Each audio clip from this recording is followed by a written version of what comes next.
Alex, I decided I wanted to move this show back an hour just because I have the power to. You know, when I was out on the West Coast and we decided to do a couple of shows while I was out there, I don't recall demanding to have hours changed on my behalf. What makes you so goddamn special? Because I came up with the show and I said I'm going to move back an hour, and you don't know how to launch all the stuff for the show. You win this round, Clark. Also, you never asked. Yeah, you're right. I didn't. Because, you know what? I thought that might be rude. Well, I give you no such. I don't care. Yeah, fair enough. That's understandable. It's fine. I don't care. You're in Seattle. You were out there all weekend for some stuff, for a marathon of some kind. Now you're in a very tan room.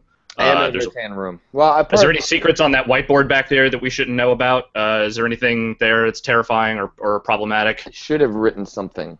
I should. Yeah. That would have been No, my wife's brother. We're staying at his place in Seattle, and he's an iOS developer. So there's just like interface stuff on that. I don't think there's anything interesting. Secret. I got the new phone. I got the new phone too. You get this the. Oh yeah, I got the really big one. You got the Plus. What are you? What are you doing? I'm a monster. I'm a giant monster. That thing is giant hands. Just imagine, just like in the Julianne Moore Boogie Nights porn actress voice, just saying, "This is a giant iPhone." How? It's a giant iPhone. Do you like it? Yeah, I do actually. I like it a lot. So did you have any reservations about getting the Plus, or did you just you saw it and you're like, that's the one I want, I'm gonna get the big one? I saw it and I said, that's the one I want. I have enough pants with pockets where this will fit, so I'm gonna get this. See, it wasn't. I have pants that they will fit. That was less of it for me as much as like when I held it in my hand, I could it hurt to get my thumb across to the other side, which I guess you're not supposed to do that. It's really not a one-handed device at that. No, it's a two-hander. So you like it? I do like it a lot. I think it feels solid to me. I like the best thing for me is that now that everything's a little bit more zoomed in, when typing on the Magic Keyboard, my fat thumbs no longer make gobbledygook. I actually am able to pretty easily type the words that I want to type, even without the predictive text stuff, which not every app has that. So there are times when I'm trying to type stuff and my fat thumbs just make stupid things come out, and now I actually get to write the words I want to write. Yeah, I would find that I was always a better typer on the iPad than the iPhone, just because I have big thumbs too, and so I would just constantly be hitting the wrong key. I've been trying out. I don't know if I'll stick with it. It was an amazing novelty for 24 hours. It was now in iOS 8 you can do other keyboards. So one of the popular ones on Android is Swift Key, where rather than typing in each letter, you run your finger across the screen and you just sort of hover it over the letter. Yeah. You don't have to do it very long. You can just spell out the word you're trying to type, and it uses predictive tech to try and figure out what you're getting, and it gets about 99% of the time. It was pretty accurate, but I found maybe it's just because I've been typing on an iOS device for I guess now 6 years that it would take me a long time to get faster with swiping around the screen. And I also found that my thumb got very tired after doing that for like an hour. But I don't know. I'm gonna stick with it just because you've done something an old way doesn't mean that's the way to keep doing it. But it's I don't know. It's a new phone. It's another iOS device. I don't know if there's all that much to say about it except that it takes really nice pictures. It does take really nice pictures. I also had not necessarily intended to get a new phone at the outset of this year, because I was like, the 5 is fine, it does the job I need it to do, whatever. And then my iPhone 5's battery got to such a point where it would basically drain by about 30 or 40% every time I used it for more than half an hour. So that, to me, I know I could have Apple Cared it at some point, but then the new ones were announced, and I was like, you know what? Fuck it. Just gonna get a new one. The people recommended, and this is what I'll probably do next time. My 5 was in a similar shape in which the battery was overnight. It would be set at 100%, and I would wake up the next morning and it was down to 60. I had done nothing with the device. Apparently, it costs like $20 to buy a replacement battery on Amazon, and then you just take it to, like, not Apple because they won't do it, but another place that will modify your phone. and for not that much money, you can get a brand new battery. So I will probably do that the next time rather than just bitching about it for a full year, because the batteries last pretty well for about a year, and then they're devices you use every day, like every 15 minutes. Like, battery tech sucks. Like, so it's not a surprise that they get pretty awful about halfway through. I mean, people want to say it's the Apple, forced obsolescence, but I think that's just battery tech is terrible. That said, I love the fact that you said when it happens next instead of if, as if to say there is an inevitability to it, that will happen no matter what. And maybe you're right about that. I don't know. No, that's how batteries work. Batteries have, every time you use a battery, it becomes less of what it was before. That's battery technology wears out over time. That is not, it's just how batteries are stupid. Batteries are stupid. They are really dumb. We need solar-charged iPhones. Then that would solve the problem. But anyway, I got a phone. Yours is too big. Mine is too big. It's a very big phone. I like it. What did you get up to this weekend? Anything? Oh, let's see. Well, so I finished D4, which we briefly talked about toward the beginning of last week's show. We basically just made a lot of predictions before we had actually, either of us had played it. But I managed to play through both the episodes and the prologue that were on the current release, which I think makes up the entirety of Season 1. I think the seasons are broken out into a couple of episodes each. So this is the entirety of Season 1, I think. Someone in the chat, I'm sure, will correct me if I'm wrong. And that, my friend, is a game that I don't know how to finish that sentence. Is it good? Sometimes. Okay. But in that Swery way of it's good? It is Swery's take on a David Cage game. It is a detective noir story that is done in a way that feels very similar to the way Quantic Dreams are designed. It is about, if you're playing with the Kinect, it is about hand motions and swipes and, that kind of stuff. It's about contextual action. It's not a game where you can just walk around. It's a game where you have to go to a walk icon and either press on it or put your hand up to it until it selects. It's that kind of game. In that respect, some of the things that it does as that kind of game are not very fun. That said, I kind of loved it. So maybe I think you're getting a sense of people's appreciation for Deadly Premonition and the way you're having trouble articulating why you would enjoy what appears to be, like a mechanically flawed and weird and janky game, but yet has an incredible amount of heart and. Oh yeah. You can tell it's a Swery, like it's a certain kind of game, and you almost can't blame anyone for not enjoying it. But the people who it does press the right buttons for, they're gonna love it. And it pressed a lot of my buttons correctly. It is. So what I will say is the difference between this game and Deadly Premonition for me is that this game feels a little bit more self-consciously weird, in the sense that I feel like someone finally got Swery to understand what it was people actually really liked about Deadly Premonition, and so he kind of just dialed that up to 11 for this one, which is not a negative criticism, because I feel like a lot of what he does in this game is a little bit, I'm not going to say focused, but it is a little bit more self-aware in the ways that it is completely fucking insane. But it is nonetheless still completely insane. I don't really want to tell you too many specific examples of the way that it is insane, so I will stick to things that happen in the prologue. It is a detective story where you, at some point in your character's past, you have been shot in the head, which has given you the ability to dive into the past and affect the past based on certain objects that you are given that are related to crimes or murders or whatever else. Naturally. Yes. Your wife is dead, as tends to happen in these sorts of games, perhaps annoyingly so. Though oddly, the way he refers to his dead wife is as Little Peggy. That's his nickname for her, which is kind of unsettling in a way. I don't know, but he just calls her Little Peggy all the time, and it never stops getting weird. you're trying to solve her murder while also trying to solve some cases around this crazy drug that's going around called real blood, which is a great way to get characters to say the words real blood in just increasingly dire ways. You live in an apartment, you're a shut-in. The only person who comes in is a character named Forrest Kaysen, who I believe is the same Forrest Kaysen from every other Swery game. And you also have a friend named Amanda who lives in your apartment, who is a lady who is mentally a feral cat. Great.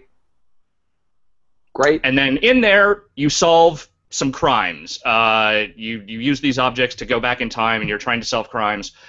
The mechanics of that, as a Kinect game, I will say, I was genuinely kind of impressed how well most of it works. Okay. I had some issues with camera swiping, it not always recognizing when I was trying to swipe stuff. But otherwise, the motions the game makes you do, I think, are actually pretty smart, not terribly exertive, and they work. You know, like there's some that I think are actually pretty funny. That said, I think I enjoyed playing it a little bit more with the controller. Like, it just felt a little tighter to me, and I was more comfortable with it. That might just be my own personal bias against motion games, but you can play it either way, and it works. The parts where it fucks up for me, some of the investigative stuff is not very fun. Progressing through the game sometimes isn't very fun because there's a lot to explore and a lot to see, but it ties everything to this weird stamina mechanic where everything you do drains stamina, so you constantly have to look for food and other things to replenish your stamina, and almost like kind of discourages you from actually exploring, which I think sucks. The other part that sucks is that sometimes it just drags. It just drags a lot. There are conversations that go on for way, way, way too long, to the point where it actually loops back around, and it actually kind of turns funny that it's so long, but then it just keeps going and then just becomes too long again. Those are my primary issues with it. Beyond that, I actually had a lot of fun with it, and as weird and bonkers and nonsensical as everything that happens in that game is, I think it might be one of my favorite Xbox One games so far. It seems like this landed in the way that we wanted it to, which is Microsoft just did an awful job of promoting this, and the way they sort of just pooped it out made it seem like this was not an interesting game, or Swery had gone in the wrong direction. But this sounds exactly what I was hoping for from another Swery game, and it kind of makes it sad that Microsoft didn't get behind it in the way they probably should have.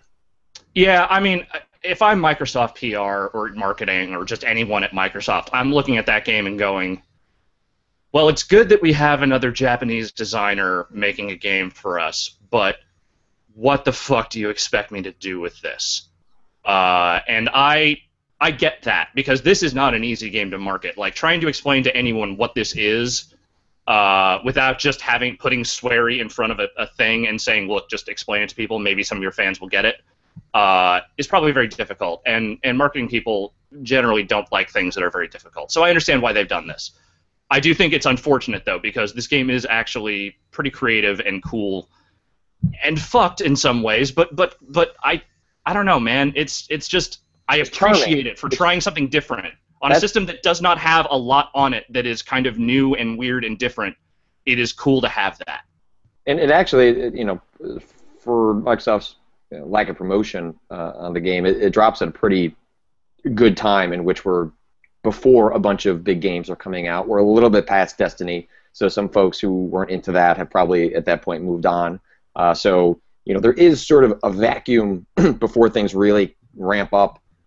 End of September, beginning of October, and then we just kind of go on a march through the rest of the year.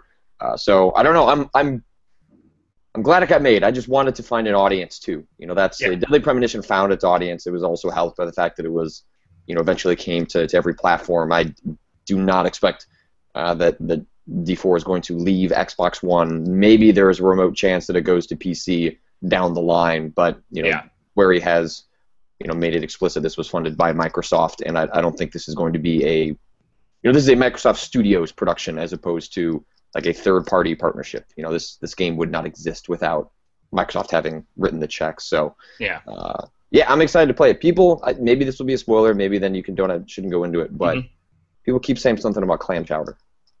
All I'll say is, and this is probably my favorite part of the entire game, and just my favorite thing about Swery in general, is that he understands just enough about American culture and its regional subcultures to like understand some of the key details of it in like the broadest strokes imaginable. But he also fundamentally misunderstands a lot of things about American culture, so that blend of just sort of getting it and really not getting it in one space makes for some really amazing story moments that I'll just leave it at that. I want you to discover it on your own. Enjoy the terrible Boston accents that kind of fade in and out. Enjoy the basic understanding of Bostonian culture that just doesn't really get anything at all. Just enjoy it. Just enjoy it. This sounds fantastic. Yeah. I could not be more excited to get home and play this. And about how long does it take to get through? So I didn't do everything. Some people in the chat were talking about they got annoyed at me in the quick look because I was skipping past a lot of stuff, and I was doing that because I wanted just to kind of show some of the basic stuff without diving into everything. Even not necessarily finding everything in my first playthrough. It took me about 4 hours to play through all the episodes in the prologue. Okay. There's definitely stuff that I missed. So I've heard some people say it took them as long as like double that to find everything. But yeah, I'd say about 4 hours. Perfect. Man, okay. I'm so excited that that's the way this went and it didn't fall the other way. I was really nervous. I didn't even watch the quick look because I don't want to know anything about it, really. I want to go into that game fresh because you don't get a Swery game all that often. Yeah, okay, perfect. Do it. I have been playing a decent amount. I've gotten like 6-7 hours into Danganronpa 2. I forget what the subtitle is. This second one doesn't matter. Anyway, one of the main complaints I had about the original game was, so like I brought up in my review in which I said maybe this shouldn't have been presented in a video game format, and then a bunch of folks jumped on me because, wow, you said Gone Home is a game, so why would you not call this a game? Danganronpa is a game. What I was arguing, and could certainly be argued if you weren't a fan of Gone Home, is that just because it's presented in a video game format doesn't mean that was the best use to express that story. I think Gone Home works fine with the story it wanted to tell, whereas in Danganronpa it was largely just a visual novel that had a couple of game stuff sprinkled on it, and the game stuff it wasn't done particularly well. And I felt like I was constantly playing through the game parts just so I could get to the story parts, which is what I was enjoying about the game. And what they've done in Danganronpa 2 is just completely overhauled all of those parts. Like, getting around is more interesting and enjoyable. The courtroom segments where you're actually engaging with most of the game-like parts where you're looking for logical fallacies in people's arguments, all of that is way, way, way better. It is a lot more interesting. They've really fleshed a lot of it out so that actually the game parts of it, when you're not just kind of clicking through dialogue, are actually really enjoyable to play, at least so far in. And yeah, I'm really enjoying it. I'm not sure there's much to say about it. It's another visual novel. It's batshit crazy. I'm looking forward to seeing where it goes. The general premise of these games is, and I think there's a third one coming out in Japan now, if it isn't already released. And yeah, the original Danganronpa was released earlier this year. Like, it was released in February, and then the sequel is coming out, or did come out a couple of weeks back. But the premise of these games is that Hope's Peak Academy is this school where the ultimates go. It's like the ultimate basketball player or the ultimate dancer, things like that. And a group of kids go there and then pass out and then wake up somewhere else. And the place they wake up in, it's revealed through a talking bear that you have to kill each other in order to try and get off this island, or in this case, you're on an island. So the game, this talking bear presents reasons why you should be killing each other. There are traitors amongst you, and blah blah blah blah blah. It's basically an investigation game along the lines of like Phoenix Wright, mixed with some relationship stuff. But you're not actually dating, men or women. It's just you kind of go on quasi dates that if you give them the right gift, then you just have like a more interesting conversation with them as a result. So it's wildly different than anything else I play, and I wanted to get into it while I was on this trip because we're getting real close to things getting hot and heavy with video games, Yeah. and if I didn't play it now, then it was going to fall into a stack that I told myself I'm going to play, and I'll just never get to it. No, I'm glad you did it, because a bunch of people in my various social media feeds have been talking that second game up as not in addition to being a big improvement over the first one of their favorite things they played all year. Now, I don't know if that means that would translate into something that I would actually enjoy, but I knew you at least appreciating the first one, if not necessarily loving it wholeheartedly, would probably have some strong feelings about this one. It is far superior, mechanically speaking, as I alluded to before with the game parts, but it is really goddamn funny. Like it is really, really well written.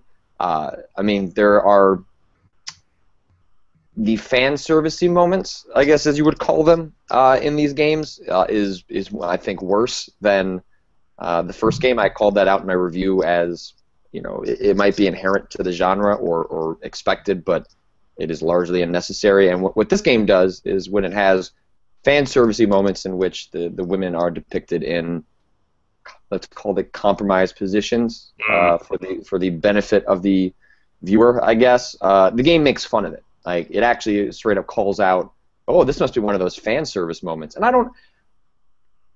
don't think it excuses it just because you call a spade, Right. Like, just breaking the fourth wall and saying, oh, look at this thing we're doing for the largely male audience. We're aware of it. Right. It's funny that it pokes fun of it. It is on the spectrum better that it's aware of it than not aware of it, but yeah, it still seems pretty unnecessary. It would get into spoilers. Like, they try and justify its inclusion in the narrative in some ways, but I don't know. It once again comes across as, yes, it may be inherent to the genre because it has been there for so long. It doesn't seem like it really, but it is really well written. I mean, there's one guy who just has. It didn't work for me in Metal Gear 4, in which there is a character who has problems pooping.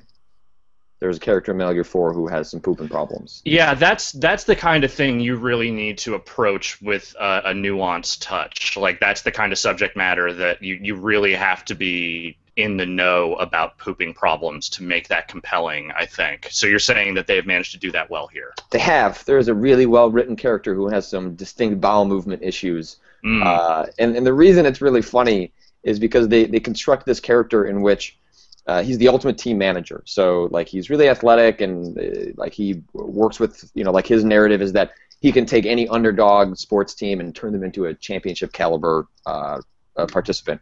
And so he's got this really, like, a machismo, macho attitude to him. Like, he's very aggro in that way. And there's a sequence where the bathroom is taken and he can't get there, and he begins to, like, crumble with. He's so embarrassed that he's going to poop himself, and he just wants to go to the bathroom so he doesn't embarrass himself around everyone. And, like, kind of, it's really, really funny, and I genuinely was laughing out loud, like, several times while playing it, to the point that it's one of those things where I would add up. There's all sorts of reasons that I could find people that maybe wouldn't like it for X, Y, and Z, but the writing alone is one of those. Hey, if this goes on sale and you're not playing anything else, it is worth checking out for the writing because it is very well done. The game is based around stereotypes, but knowingly so, and then the way it subverts some of those stereotypes is a real joy to watch play out, because that's where the self-awareness kind of comes into play in some really fun and positive ways. So it seems like a very long game. This one is apparently much longer than the last one. The last one took me like 20+ hours, and I think this one's like 30+ hours. So I'm a little worried that I'll get stuck halfway through and then never get to the end of it. But we'll see how that goes. But if you were on the fence about the first one, you probably should play the first one. But if the difference is I'm not going to play it at all, then the second one is a lot of fun to jump into. Cool. You just may not get some payoff for whatever twists are down the road that are based on the events in the first game. But you think you'll end up reviewing it? Because I'm probably going to try and write a review of D4 today, actually. Yeah, like I intend to try and finish Danganronpa 2. It may not happen for 2 weeks, but I did review the first one, and I'd like to review the second one, if only just to. It's cool to have the games like that don't get reviewed on our site very often. It's true. So even if it happens way late, I think it might be worth doing. So I'll try and get around to that. And maybe then if I say I'm going to review it, then maybe I can spend some time during the workday and plug some hours in and make sure I get all the way through it. But that's what I've been playing. One of the stories that we should get to before we transition over to Q&A, I plucked some questions from my Tumblr account from folks that submitted them over the last couple of days. So there are two stories that are probably worth talking about. One of which is Kickstarter modified its terms of use last week, and one of them that it modified was, so I'm reading from a joystick story. Let's see. Kickstarter is now emphasizing the actions creators must take if they fail to live up to their word, as well as the potential consequences if they walk away. The boldest inclusions stress that creators who are unable to satisfy the terms may be subject to legal action by backers. While Kickstarter still won't involve itself in the proceedings, this opens a clearer lane for possible lawsuits from project backers should creators fail to live up to their agreement or offer alternative solutions. Kickstarter also introduced a checklist for creators that don't complete their project and fulfill back rewards, an improvement over its previously vague terms. The funding service will require that failing creators post updates to explain the project status, how the funds were used, and what will continue to keep the project from being completed. If creators don't offer a clear roadmap to supporters that demonstrates they've, quote, used funds appropriately and made every reasonable effort to complete the project as promised, they are to, quote, offer to return any remaining funds to backers who have not received the reward in proportion to the amounts pledged. Alternatively, creators will have to explain, quote, how these funds were used to complete the project in some alternative form. These terms go up to date for projects on October 19th. So I bring this up because I feel like it plays into the other story, which we'll talk about in a second, about Double Fine ceasing development on Space Base 9, a game that was not in Kickstarter but has some crossover in terms of some of the language that's being talked about here. But what's your impression of those Kickstarter terms? I mean, that sounds like a fairly sensible reaction to, I mean, let's face it, it's a pretty lax system they had going on in terms of how situations like that can play out where, projects that fail, just, there's a fairly limited amount of accountability to that stuff. So them making those changes, if nothing else, seems like a good step. I'm not necessarily convinced that there's that this is going to fix anything as far as the risk factors of Kickstarter, but that seems like at least a move in a positive direction. Yeah, I can imagine you might have some creators that get a little nervous or back off from using. Well, they should. Sure. Yeah. I mean, I think that's entirely reasonable. And even in the Kickstarter terms, it's not like they're saying, hey, if a Kickstarter fails, then a lawsuit's going to happen. And not to mention the Kickstarter's not even provide. It's not like there's a link. Hey, here's a lawyer. Go use this to press charges against the creator who screwed this up. I think what it's reasonably doing is, I think like the Yogcast was one of the most recent ones in which something's when something fails, and failure is certainly part of the creative process, the best way to mitigate that is to communicate the failure honestly. And I think more times than not, people may be upset, but they at least they'll understand where you're coming from. And the worst thing you can do is to not communicate why that failure occurred. And I think all this really does is spell out in plainer language that there will be consequences if you aren't clear about that stuff. It's Kickstarter saying we need to take these projects more seriously when they go awry, because when they do go awry, people need to know, where their money went and why it didn't work out. So this really ultimately doesn't change too much, except that it puts, a little more pressure on creators to, put up or shut up when things go wrong, which is that, hey, when things go wrong, what you don't do is walk away.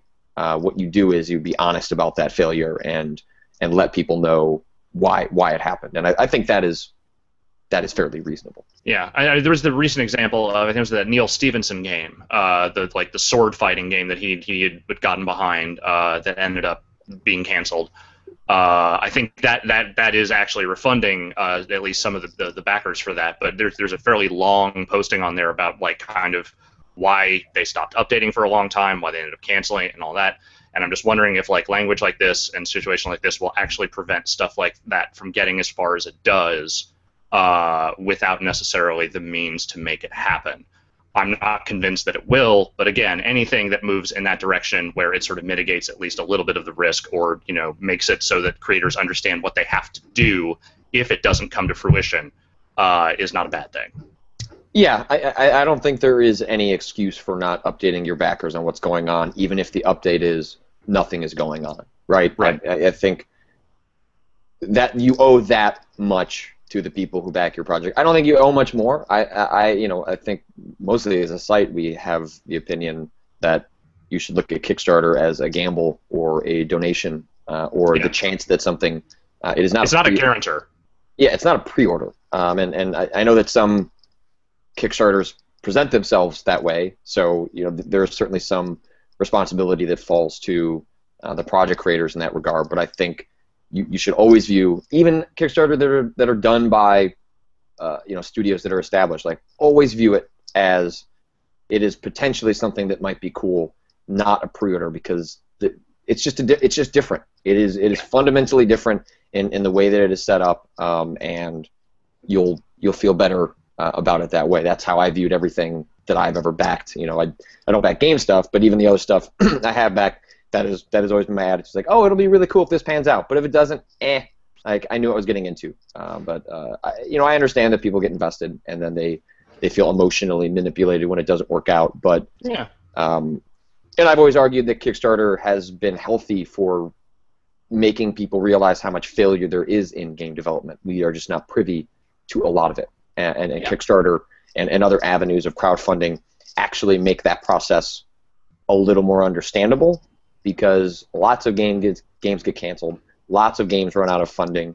You just don't see them because things don't get announced till they're much closer. Right. Whereas with crowdfunding and early access and all things like that, we learn about them much sooner, and so that when things go awry, we're also aware of that rather than learning about it 5 years later when a developer realizes, oh yeah, we had this project, we canceled it, blah blah blah blah. So bring that up relative to something that broke over the weekend. I unfortunately have not had a time to do a deep dive on it, but I think I've done enough that we can kind of speak about it in broad strokes. So Double Fine been making a lot of games right now. They're putting out games at Steady Clip. Hack and Slash just shipped, or rather just went from early access to version 1.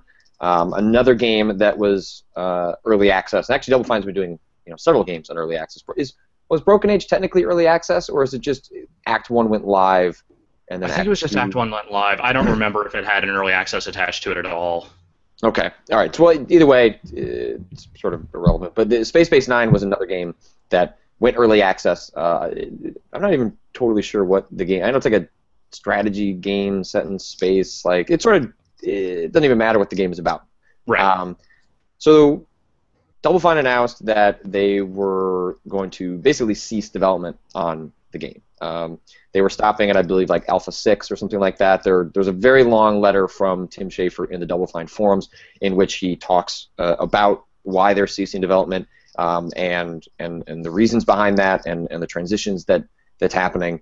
And what they're basically doing is kind of ceasing development because sales were not where they wanted it to be, and they're losing money on the project. They're not projecting that is going to change, and so they're kind of cutting the game off. They're finishing up a couple of things, and then they're going to turn it to version 1.0.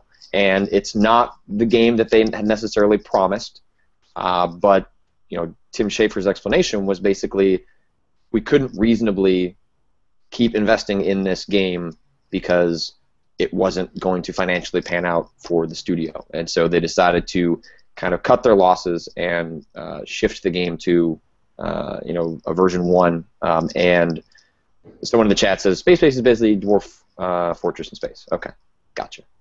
So a lot of like systems, that are interacting with one another, I would imagine, and a lot of people are pretty upset that Double Fine has decided to do this. They look at it as Double Fine went to early access as a way to fund the game's development, as opposed to being a way to just open up access to more people that wanted to be in there early. They're upset that they're not getting the game that was promised if they are a fan of Space Base. and they feel burned because Double Fine, broke up Broken Age. I'm, God damn it. I know what you're saying, yeah. And I guess there's maybe a feeling that there's a pattern here in which Double Fine maybe is having some trouble, some production issues to get the games out as they promise. Anyway, I've talked a lot about that, but what is your takeaway from folks being pretty upset about how this has panned out? Well, I think it's justifiable. I mean, look, in reality, with a game like this, if it wasn't on early access, if this was just like a normal development cycle for a regular game, if they had gotten to this point where they couldn't afford to make it, they weren't getting the interest level they needed, it would have just been canceled. Like, that is a game that just would have been canceled. No one would have ever seen it. That would have been the end of it.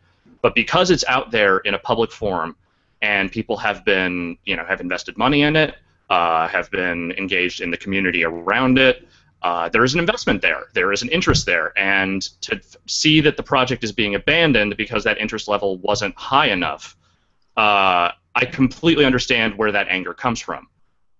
I think, based on what I know of Tim's explanation, like, that's fine. There is reasoning there. The reasoning is sound. But that doesn't make them look any better in this situation. And if anything, it should make people a little bit more wary of Double Fine when it comes to early access games. They have to now reprove themselves if they ever try to do anything like this again and be like, look, no, we're going to handle this the right way. They should wait. People should wait to see what they do the next time something like this happens, which I have to imagine it will. Given the number of games that they now currently work on in a given year, this is almost guaranteed to happen again. Hopefully they actually learn something from this and they don't approach it the same way, because they can't do this again. Like, I didn't find the Broken Age stuff particularly offensive, like the fact that they broke up the game into two halves, all that stuff. Like, I know some people were upset about that. I think that was over nothing. This, I think, is something, and it is something that will probably dog them the next time they try to do these kinds of early access crowdfunding things for the future. They should take this, they should actually learn something from it, and they should actually reform the way they work on some of these projects, because right now it just looks like they're trying to do too damn many things at once, and it's leaving certain projects kind of in the lurch. Yeah, I mean, I broadly speaking, I look at early access the same way that I look at Kickstarter, in which I don't think because a game goes on early access, you should necessarily assume it's going to ship in the way you want. I don't think early access is a pre-order. I think it is also a gamble.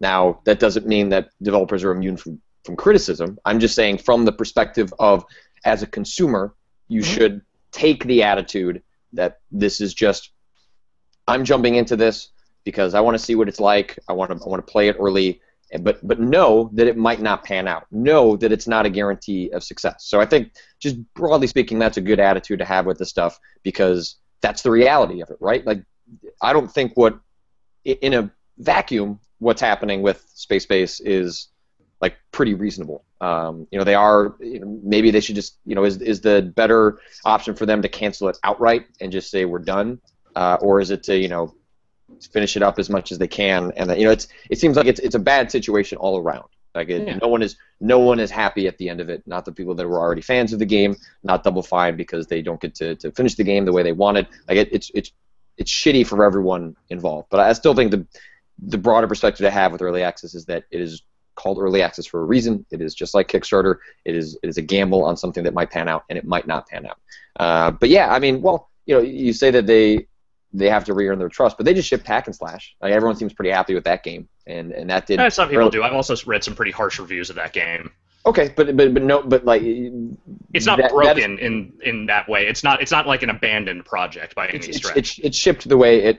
They finished what they set out to do. People may not like the game, but that's in terms of getting the project out the door, like they did their job. And they just did that. It just seems like, like Hack and Slash, a game that people were more interested in and seems more interesting than Space Base, went just fine.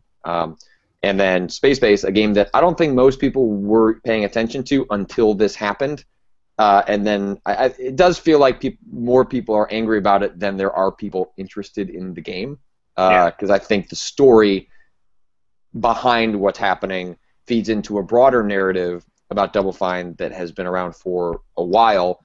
That I think partially the narrative exists because they are extremely open about their process, right? So I'm not going to make the argument that they're immune from criticism, but you also have to take into account that Double Fine is more open about their creative process than any other studio in the world. Maybe Vlambeer is a little bit more open because they do like the open development streams, but Double Fine does that stuff too.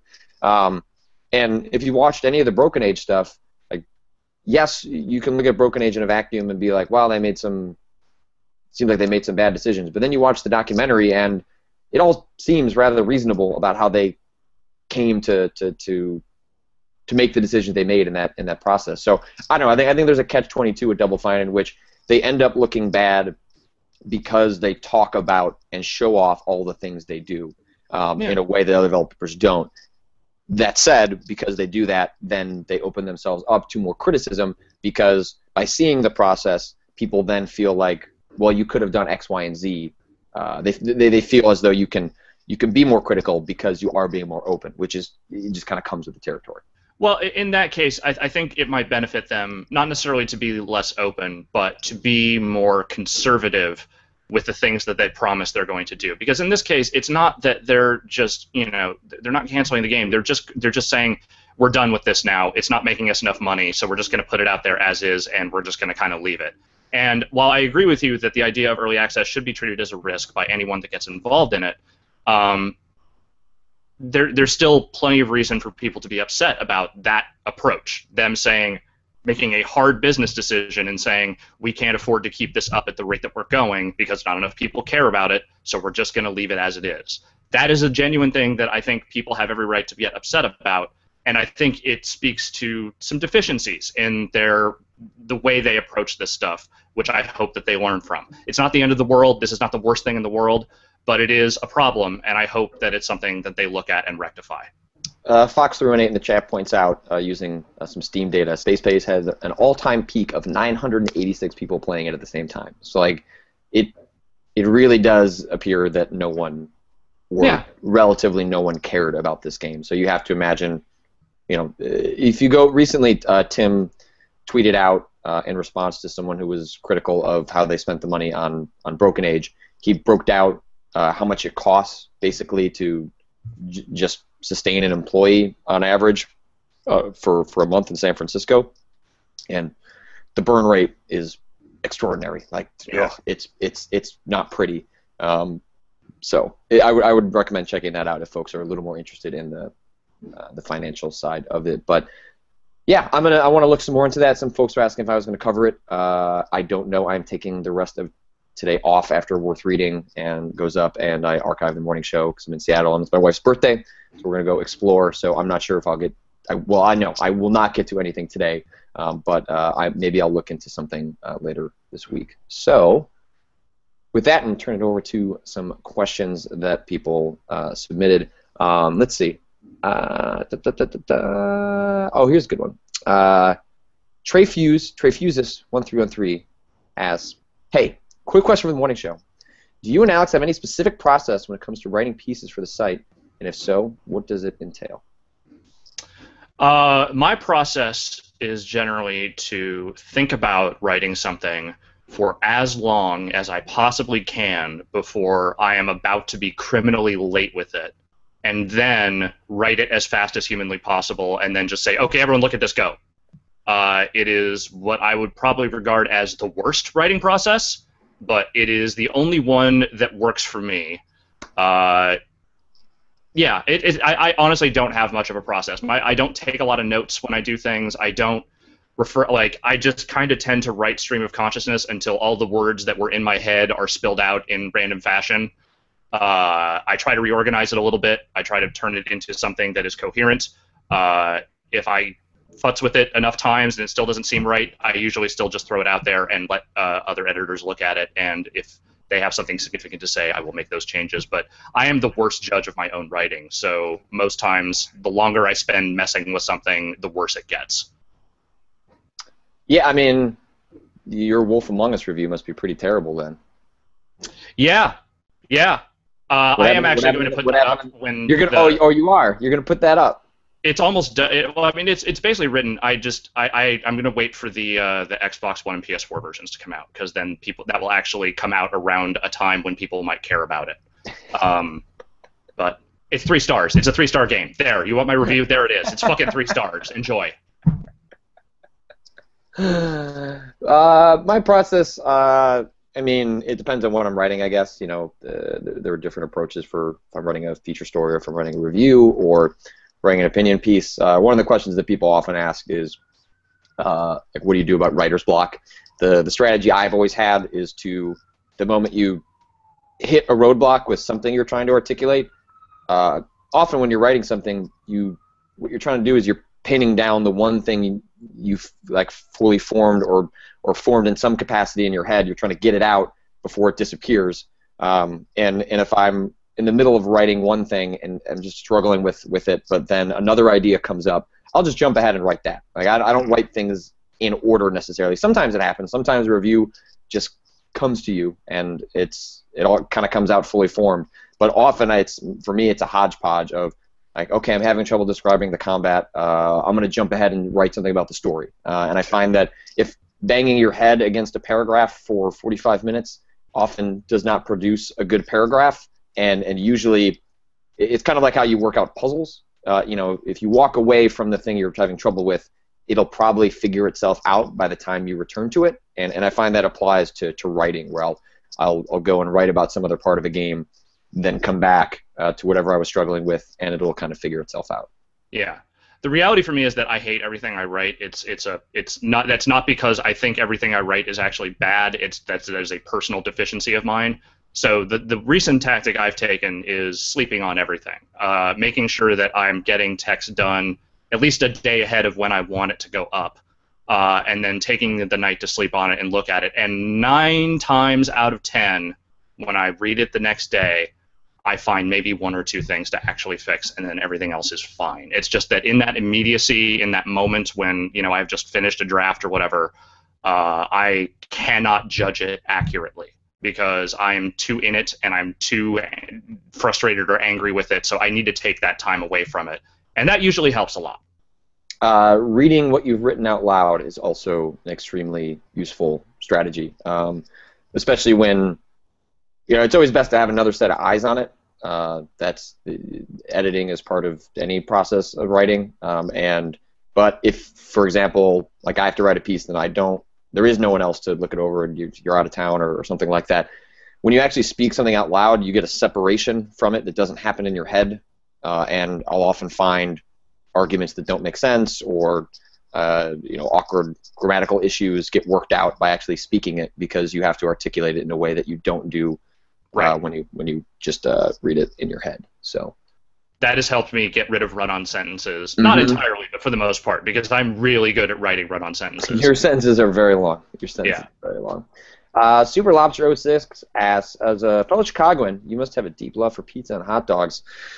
What weird, quirky ways do you sometimes enjoy these staple Windy City foods that would make your fellow Chicago peeps cringe? I'm going to broaden that out and just say that question too. Do you have ways of eating food that would make other people upset? If I'm to use hot dogs, so there's a very specific way that you eat like a Chicago hot dog. I don't like things like relish at all. So I put ketchup and mustard on my hot dog, which is sacrilegious in the city of Chicago. To put ketchup and mustard on a hot dog, but I do it. You Midwesterners, everything is so sacrosanct with you people. It's like, come on, ketchup and mustard. That's hot dog 101. How is that weird? Don't mention it to a hardcore Chicagoan. It's just not how it's done. All right. Well, I don't know. I actually don't, because I'm an incredibly self-conscious eater. So I try, like, if I'm in polite company, I will eat as daintily as I possibly can. I will take small bites. I don't use my hands if I can avoid it. I try to be very clean. I'm constantly napkinning everything. Like, I'm super hyper aware. There's no one around. All of that goes out the window. But that's between me and the food that I'm eating. No one else gets to know the reality of that. So. Oh, relish is terrible. I hate relish. Relish is fine. You're fine. It's fine. I like most I'm an open-minded eater. But I don't like relish. I just don't.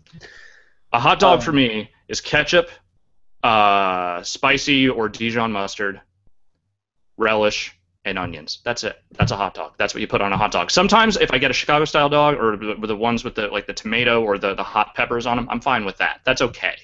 But that's not what I will put on a normal hot dog. Mm. Regular onions or grilled onions? Either. I usually tend to go for regular, but either's fine. I'm grilled. If I have the option, grilled is where I go. Anonymous asks, hey Patrick and Alex, what are some of your guys' guilty pleasures? They don't have to be games. They can be anything.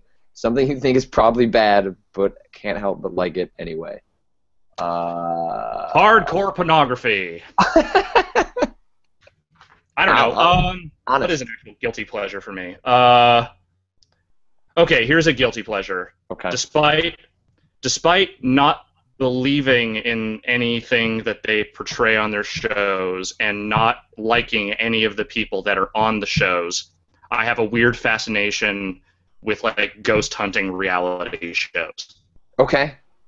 I watch them as a form of curiosity, I guess. If you've never seen an episode of Ghost Adventures, it is maybe one of the worst television shows ever made. The guys on it are insufferable idiots. The whole concept of their show is just beyond the pale of unbelievable. Yet I find it fascinating to watch them put that shit over on people and do what they do. It is fascinating to me. Okay, I can get on board with that. For me, haven't indulged with it in a long time. My wife and I got really, for like a full year and a half, deep down the rabbit hole of VH1 reality shows. Sure. And what happens is you get caught in this cycle, and it's very smart on their part. I imagine it's still how it must work. But when you watch like one of the shows, then they always do a spin-off with some character that comes out of it. Like one of the guys or girls on it that like has some really big personality. They pluck them, and then in time for that show to have wrapped up, the spin-off show is ready to go, and you just jump from one to the next one over and over again. And we were doing that, and it started with Bret Michaels' Rock of Love. Oh yeah, I did watch that. So trashy, trashy, so entertaining, and just it made you feel good about yourself. Just like, look at these human beings. It's basically it's judgment, and it's like pure human judgment in hour-long chunks. It is, but it was really fun, and like it was like you just get a bunch of beer and you watch that with some friends, and then you would just walk. Then they would find some girl that wasn't picked to be Bret Michaels' girl, and she'd have everyone's. It was the best. We had so much fun doing that and then we stopped watching it because one of the girls was the story will sound vaguely familiar, I think, to some people at least, but like one of the girls that was in Rock of Love spun off for her own show where she wanted to get married to a rich guy, and then halfway through filming, like a murder occurred. Like someone on the show was killed, like murdered. Jesus. And it wasn't the girl, but a murder occurred halfway through filming, and then they had to cancel the show, and then my wife and I were like, okay, I think we're going to stop watching this stuff. That's fair. People in the chat keep mentioning wrestling. Look, guys, I'm at the point now where I'm doing a monthly wrestling podcast. If I still felt any real shame or guilt around it, I don't think I would be able to do that on a regular basis. I have transcended the guilt of professional wrestling and just accepted that that is a thing that I like. It is sometimes a terrible thing that I wish I didn't like, but it is just something that I like. Yeah, that's me in horror. Yeah. Like it's horror graduated beyond guilty pleasure a long, long time ago. All right, let's take one more. Also, stop pounding your hand against the desk. I'm not touching anything. Oh, I can hear a. I'm not even moving. Oh, I can hear something. That might just be from out the window or something. I don't know. Maybe. Maybe it was a ghost. I wish, man. I wish. I would love to see a ghost. Nothing supernatural has ever happened to me. I want something to happen. I've seen some weird shit, but it's all stuff that I could pretty easily explain away. So. Yeah. At least it's getting close to haunted house time. Yeah, I do love October and Halloween and all that stuff. I just don't take it that seriously. Anonymous, are you still using the Xbox fantasy football integration? No, they didn't add Yahoo, and that's like they added CBS, I think, and they might have added ESPN, but they haven't added all the leagues, and I use mine across ESPN and Yahoo, so I have not been using it. Also, I don't like snapping things on the Xbox One when you're watching TV, or just generally speaking, because even with a 60-inch TV, like the black bars look weird. Like I'd rather have it on a different device, is what I've discovered. Like the snapping stuff I think is interesting, but the way it crowds real estate on the screen makes it. I found myself not really engaging with it very well. Yeah, I don't use the Xbox for TV at all, so I will never probably use any of that stuff. All right, last question. Pixel Butts, great name, by the way. Yes.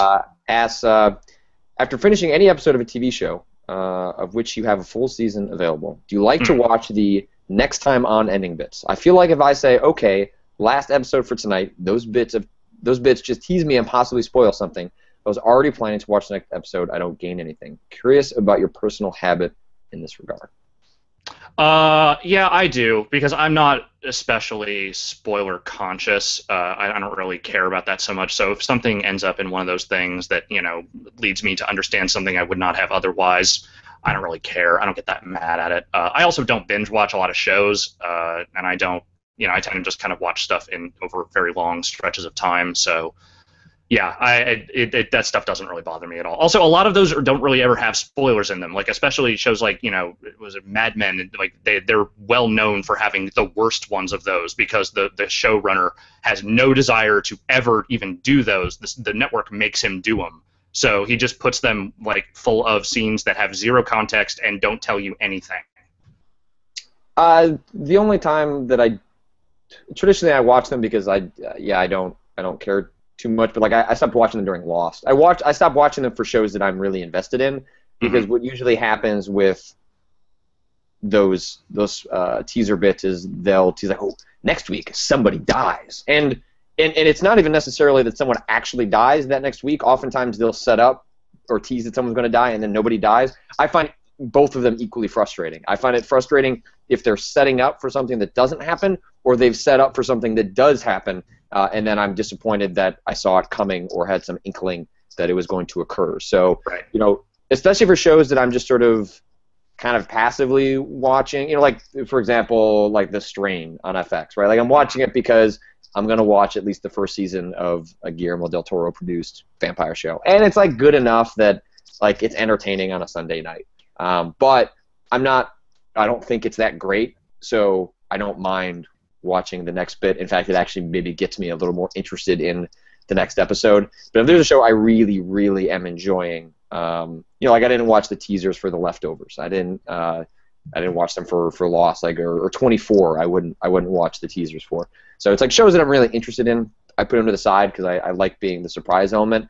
But shows that, especially if I'm teetering on the edge of whether I should keep watching them, like sometimes those spoiler bits will pull me in just because otherwise I might not have watched the next episode. Sure, that makes sense. But I think that's gonna do it for the morning show. That is a show.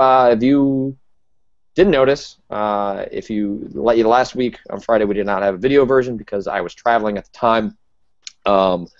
In the main audio feed, there is now an ad for Squarespace. We have those for a couple of weeks now at least, and maybe a permanent fixture going forward, depending on how things roll.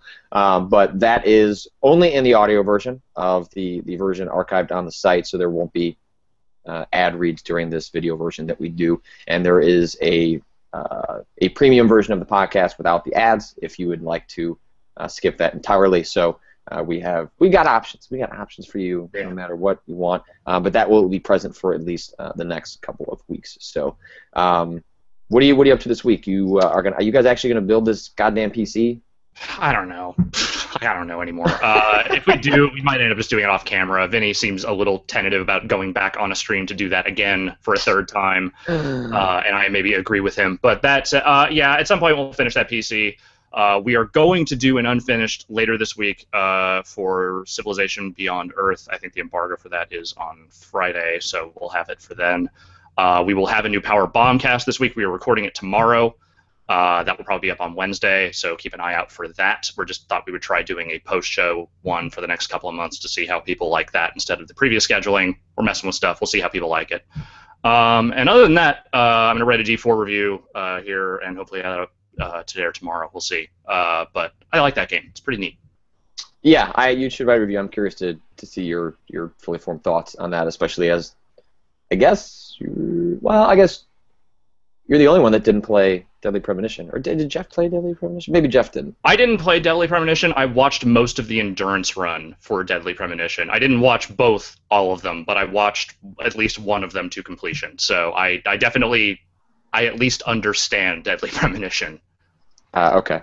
Death Sandwich asks in the chat, is the video version of this going to be premium going forward if it's ad-free? No, the video version will continue to be archived in the ads were sold specifically for the audio version, so the video version will go up without an ad, and it will not be premium. So, no changes there. So yeah, I'm taking today off after Worth Reading goes live. I do have I might look into the space-based stuff, but no guarantees there. I do have a story that I'm hoping to get up this week.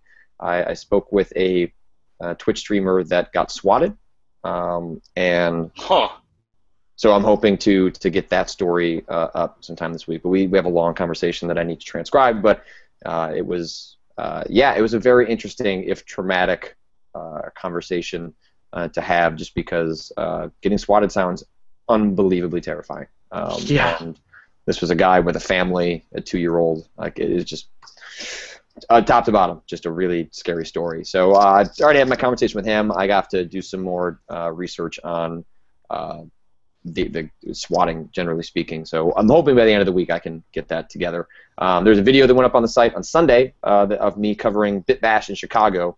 By covering, I mean I did director's commentary over audio or video that didn't have audio because I forgot to hit record because I'm not a videographer. But I salvaged that, and there's something on the site about that. I got lunch last week in the city with Cosmo Wright, who is one of the premier speedrunners these days. He is mostly known for Ocarina of Time. We didn't do a formal interview. I don't know a lot about speedrunning, so I mostly just kind of got lunch with him as a primer, and then we're going to try and meet up sometime in the near future to do something proper now that I have a better sense of what that world is like. But super interested to do with that, and I'm hoping I can convince him to do maybe some video thing for the site in the future. Would be, I think, a lot of fun. So cool. That is that. And we will meet up again on Friday. I'll be back in Chicago at that point, and I will talk to you then, Alex. Oh.